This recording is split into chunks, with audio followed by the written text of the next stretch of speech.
Hey, welcome to Fix Me Friday. This week I wanted to talk about low back pain, specifically low back pain during long rides on the bike, what some of the common reasons for that back pain are, and how to resolve that back pain both while on the bike and off the bike. The first reason that I see low back pain in a lot of people has to do with the position of your spine. So if your spine is in an excessively rounded position like this while pedaling, that's going to create more strain on the back here. And then over time, especially on longer rides, that's going to cause those muscles to fatigue, creating more pain in the back. Another common reason people will have back pain has to do with the rotation happening at your hips and pelvis. So if you're getting a lot of rotation side to side while you're pedaling, that can irritate the joints in the back and create more pain in that area as well. The third most common reason people will have pain during these longer rides has to do with a lack of control through your trunk as well as your hip muscles. So basically your core and your hips are allowing too much rotation or too much front and back motion through your pelvis and your spine while you're riding. So the simplest way to address the position of your spine while you're riding is focus on your hand pressure. If your hands are heavy on the bars while you're riding, it's very likely that you're rounding the back a lot. You can make the hands lighter while riding.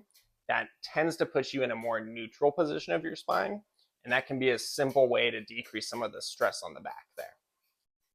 The second correction that you can make is focus on your foot and your knee position while you're riding, making sure that everything is pointing straight ahead. So just like we talked about for knee pain, if you focus on having your foot and your knee going in the same direction, the hip and the pelvis are going to follow with that as well. And you're less likely to be getting that rotation side to side that's going to irritate the back. The third, to correct any muscle imbalances, we'll go through an exercise next, and I'll show you how to do that.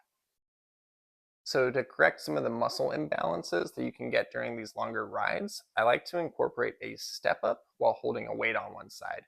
What this does is it ties in your oblique muscles while holding the weight on the opposite side.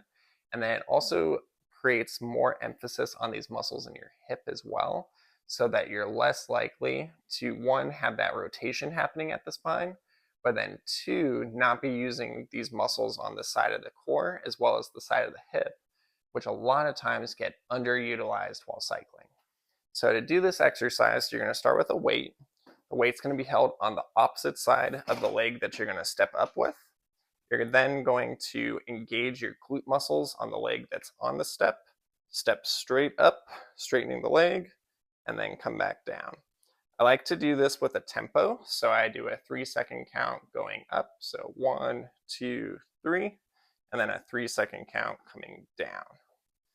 As you're going up and down, make sure that everything is going in a straight line up and down. You're not leaning one side or the other or allowing the knee to move in or out. That's going to help to correct any of these muscle imbalances that you might be getting while riding on the bike.